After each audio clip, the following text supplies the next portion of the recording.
Welcome! How is everybody? Today I'm going to be showing my everyday carry knife rotation. I am a college student, so these are going to be the knives that I carry off of campus since my college does not allow people to carry pocket knives. Horrible rule, but I have to follow it if I want to go to college. Anyways, these are the knives that I carry, some more than others. Let's get down to it. So first off, we have the knife that I've probably carried the most, and that is the Spyderco Paramilitary 2. It has black G10. This is the standard version. 4-way position pocket clip, a barrel lanyard hole. As you can see, there's a pocket clip there. I have it right hand tip up carry. You can see that compression lock right there. It opens up very quickly. S30V blade steel, and that is a 3.5-inch blade. Most of the knives I carry do tend to have a 3.5-inch blade. It tends to be the most comfortable for my hand. You can see that choil right there. One other thing that I really like about a lot of knives that I carry, I like very thin edges. So they tend to cut much better. That's actually one of the reasons why I no longer carry my Hinderer. That's going to be going up for sale at some point. But there we go. First one is the Spyderco Paramilitary 2. Standard version. Next is going to be something that I've just recently started carrying again, and that is the Kershaw Baby Boa. And this is actually a spring-assisted knife, so you push down on that little flipper right there. It has a mirror polished blade. Discontinued by Kershaw, has a huge pocket clip compared to the handle, but it is a tiny blade, or a tiny knife in general. You can see right there, it is a smoke red handle. You can actually see the torsion bar in there. Let's see if you guys can see it right there. Right there. So open that back up. Very quick. I tend to carry this if I'm carrying one of my larger knives, just in case I'm in an area that's not exactly knife friendly, and I don't want to scare the sheeple. As if I take something like this out, just to open up a box, some people may frown upon that. I don't know. I find this perfectly fine to open boxes. Actually, it's excellent. That's what I use it for all the time. I'm not going to go into the uses of an everyday carry knife, as I'm sure you can look that up. It's your everyday uses. Next up, we have the Emerson, I believe this is the Horseman. It is a tip-up right-hand carry knife only. As you can see, very aggressive G10, has a lot of dust and dirt on it. Uses actually a flathead screwdriver for the pivot. And a 154 cm blade steel. One thing I hate about this is it is a chisel ground knife, or a chisel ground edge, and it's ground on the wrong side. This is a left-hand chisel ground on a right-hand knife. I could rant about that. Most comfortable knife you'll ever feel in your hand. I mean, it is absolutely fantastic. If it wasn't for that left-hand chisel grind, I would be carrying this knife all the time. Also, I don't know. It's not really a knife that you flick out easily, at least without a wrist flick. I don't know. I just have to adjust that. I don't know. I've had my problems with Emerson knives anyways. If you guys remember this, look at my finger. It still has nerve damage from when Emerson liner lock failed, just saying. Yeah. Okay, next we have a Hogue EX01, I believe. Let's see if it says on it. Let's see if we can focus. No, it doesn't say. I believe this is the X01. I actually got this direct from... Yeah, I said Hogue EX01. I actually got it direct from Alan Leitzwitz at Blade Show 2012. He had a giveaway, and this was the knife I won. It has a beautiful stone wash finish, and then a mirror polish edge that actually comes standard on all Hogue knives. At least I believe all of the Hogue knives do. Not sure why they would mirror polish some and not others. So, comes with a G-Mascus. It's basically G10 that with patterned. Not really a fan of it. This knife just kind of gets boring for some reason.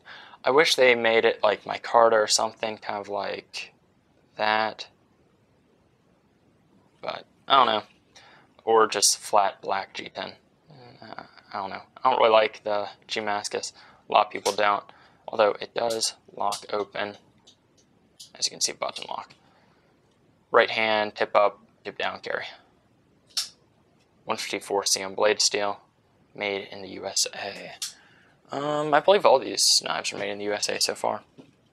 So let's go to a knife that's actually not made in the United States of America. And that is the Spyderco Meerkat. I haven't actually carried this knife in a while. But whenever I know I'm going to be opening up a bunch of boxes, this is the knife I go to. Has a very cool lock. I almost sold this, but I decided not to.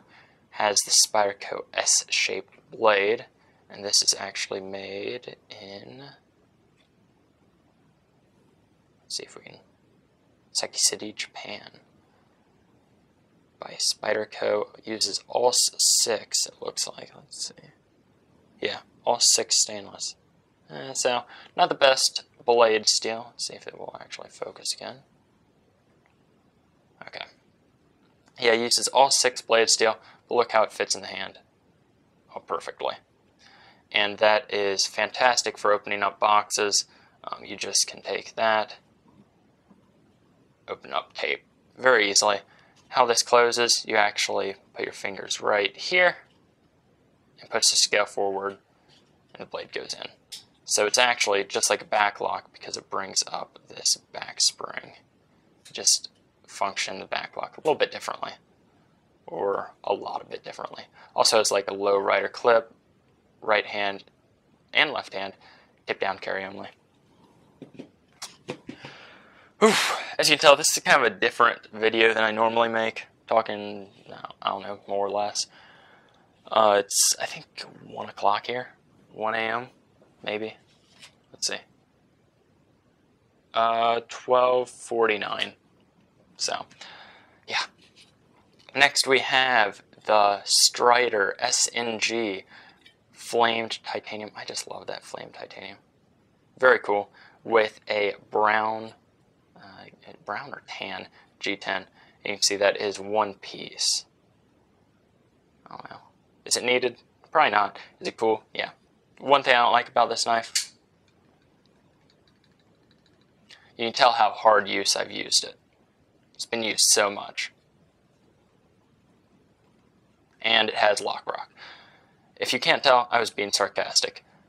It started developing lock rock just from me opening and closing it. That's what happens when you're under a bunch of lights. Your hands get sweaty and they slip off of the locks. Anyways, you can see it is not sturdy. Well, I shouldn't say that. It probably won't fail. Saying probably. I don't really trust knives with lock rock. Anyways, this is the 3/4 grind. Of course, this is a Strider, as I said before. Very cool knife. It actually has a decently thin edge. So, decent cutter. And has that tiger stripe finish. But just from opening, I think I may have opened a box or something. I don't know. But it's kind of wearing. I don't even know what I used it for.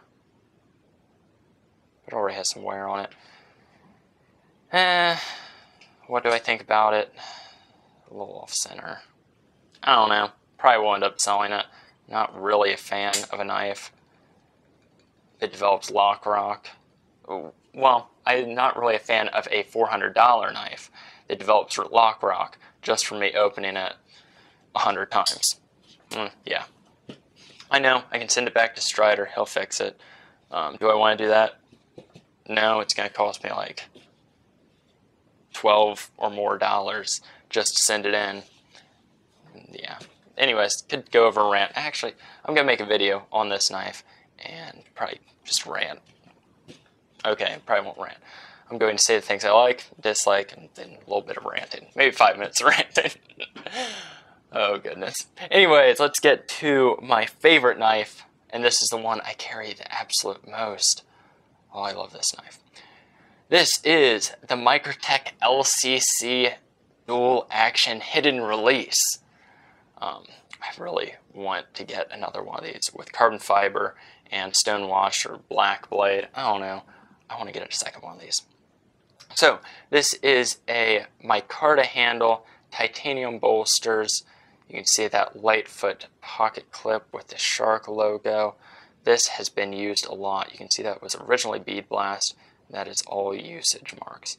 Actually, I got it like that. Bought it used on Usual Suspect Network. Look at the blade. Made in 2000. So that's a little old for an automatic knife, and it's still running strong. 154 cm, decent blade steel. I'm okay with it. Not my favorite, but hey.